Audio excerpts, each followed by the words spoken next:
नमस्ते दोस्तों, आप सबका स्वागत करती हूँ इस उम्मीद के साथ कि आप सब बहुत खुश और बहुत अच्छे होंगे। तो आज का हमारा टॉपिक है, क्या ईश्वर हमारी मनोकामनाओं को पूर्ण करते हैं या फिर हम ईश्वर पे सब कुछ छोड़ देते हैं। जगह जगह जाके मन्नतें मांगते हैं, व्रत करते हैं, उपवास रखते हैं, संकल्प लेते हैं, है ना, सब कुछ ले लेते हैं और जब वो पूरा नहीं होता है तो हम कहीं ना कहीं जाके ठाकुर जी पर ये दोष डाल देते हैं कि भगवान बोल के कुछ नहीं होता है, मेरी ये मनोकामना नहीं पूर्ण हुई, मेरी ये नहीं हुई। लेकिन ये कहाँ तक सही है? मैं कहूँगी ना कि ये बहुत गलत है, ईश्वर पे सब कुछ छोड़ देना। हम ईश्वर के साथ मांग सकते हैं कि आप साथ दीजिएगा, मैं कर रही हूँ कर्म या कर रहा हूँ कर्म, आप साथ दीजिएगा। कि आप मनोकामनाएं तो रख देते हैं लेकिन एक निश्चित समय तय कर देते हैं ईश्वर के पास जाकर कि मुझे इसी समय तक मुझे ये पाना है ना।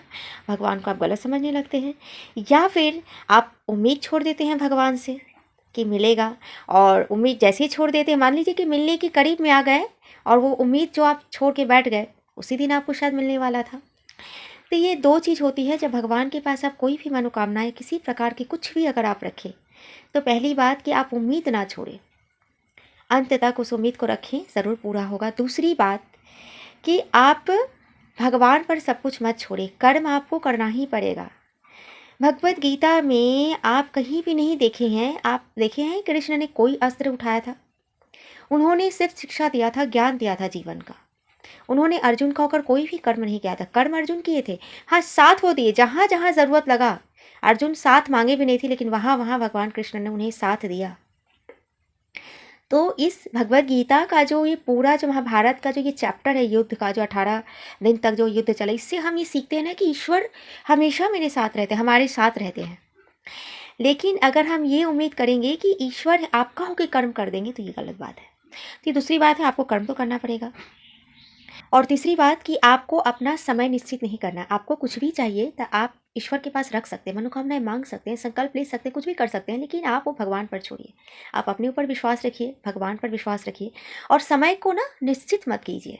समय ईश्वर को ही निर्धारित करने दीजिए।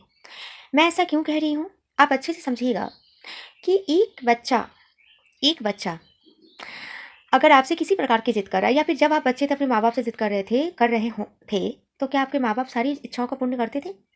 नहीं। और अगर आप माँ बाप हैं और आपसे अगर बच्चा अगर हर चीज़ की जिद कर रहा है तो क्या आप पूरा करते हैं? आप वही जिद को पूरा करेंगे जो ज़रूरत है। एक छोटा सा सामान्य बात, 1 रुपये का भी चॉकलेट आता है, अगर वो बच्चा दिन भर में 10 चॉकलेट और रोज़ चॉकलेट की डिमांड करे तो क्या आप करेंगे? क्योंकि आप जानते हैं कि चॉकलेट एंड चिप्स कितना हानिकारक है बच्चों के लिए। अगर ये भी आपको समझ में नहीं आ रहा तो आपको ये भी कह दो कि बच्चा कह रहा है कि चाँद ला दो, क्या आप चाँद ला पाएंगे? पॉसिबल है आपके लिए चाँद लाना? नहीं। लेकिन अगर वही बच्चा अगर कह रहा है कि मुझे भूख लगा है, तो उस भूख को मिटाने का पॉसिबल हर माँ बाप में रहता है बच्चों के लिए, चाहे वो भिक्षा मांग कर करे या चाहे कहीं से करे। तो अगर आप खुद को भगवान के सामने बच्चा समझ ले और भगवान को बड़ा मान ले कि वो बड़े हैं, वो सर्वज्ञानी है, वो सर्वज्ञाता है, उनसे बड़ा कोई नहीं है।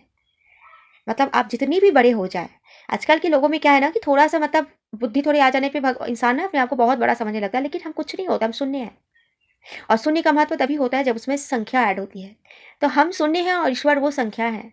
जब तक वो ईश्वर ऐड नहीं होंगे ना हमारे लाइफ में, हमारी ज़िंदगी में कभी कोई वैल्यू नहीं आएगी। तो खुद को ना शून्य मान लो। अगर आप कुछ चाहते हो, कुछ पाना चाहते हो, कुछ करना चाहते हो, तो खुद को शून्य की स्थिति में लेकर आओ कि आप कुछ नहीं हो।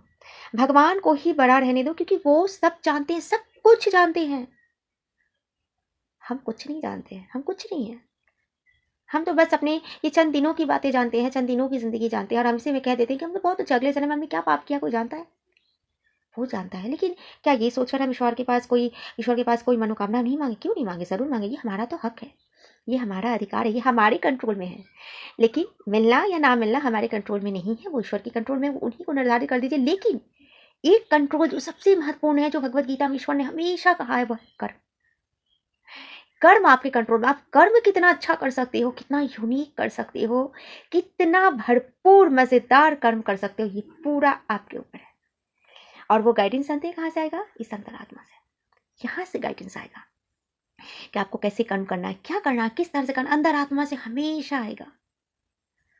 तो आप मनोकामनाएं मांगो, ईश्वर से ज़रूर मांगो, मनोकामनाएं पूर्ण भी होगी।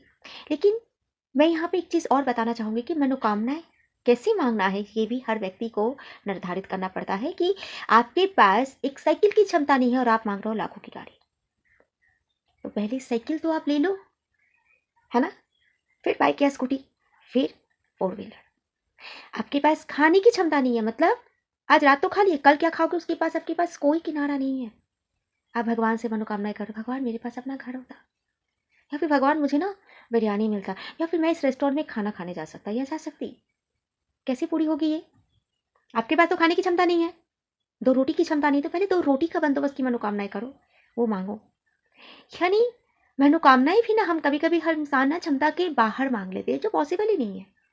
तो फ्रेंड्स, मैं इस वीडियो को बनाने का मेरा इंटेंशन यही था कि ईश्वर पे दोष मत दीजिए और ईश्वर पे मनोकामनाएं मत मांगिए। मैं ये भी नहीं कहती हूँ, आप जो भी कर सकते हैं अपने अनुसार कीजिए, भरपूर कीजिए, लेकिन ईश्वर पे दोष मत दीजिए। समय को निश्चित मत कीजिए, निर्धारित मत कीजिए, और होप मत छोड़िए, उम्मीद मत छोड़िए, है ना। तो कर्म सबसे बड़ा है, कर्म कीजिए, कर्म से बड़ा कुछ नहीं होता है। तो कर्म को सर्वप्रधान रखिए, कर्म करिए, सब कुछ मिलेगा, ईश्वर साथ देंगे। ईश्वर का आप बोलेंगे कि तब कर्म ही जब इंपॉर्टेंट है तो ईश्वर की क्या जरूरत है, मनोकामना की क्यों जरूरत है, संकल्प की क्यों जरूरत है, व्रत अनुष्ठान की क्यों जरूरत है? जरूरत है। भगवत गीता में पांडव जो युद्ध जीते थे महाभारत का, वो सिर्फ भगवान कृष्ण की वजह से, सिर्फ भगवान कृष्ण की वजह से, पांडव की वजह से नहीं महाभारत का युद्ध जीता गया था। सिर्फ पांडवों के पक्ष में भगवान श्री कृष्ण थे, इसलिए वो जीते थे। कौरवों के पक्ष में श्री कृष्ण नहीं थे, इसलिए वो नहीं जीते थे। तो ईश्वर को तो आपको साथ लेके चलना ही पड़ेगा। ऐसा करके मैं अपनी बातों को यहाँ पे सीमित करती हूँ। फ्रेंड्स, वीडियो अगर पसंद है तो लाइक कमेंट शेयर ज़रूर कीजिएगा। आप सबको को लगता है कि मुझे आगे आना चाहिए तो प्लीज़ आप मुझे सपोर्ट करें, क्योंकि आपके सपोर्ट के बिना ये पॉसिबल नहीं है। मिलते हैं अगले वीडियो में एक इंटरेस्टिंग से टॉपिक के साथ। तब तक के लिए फ्रेंड्स, राधे राधे।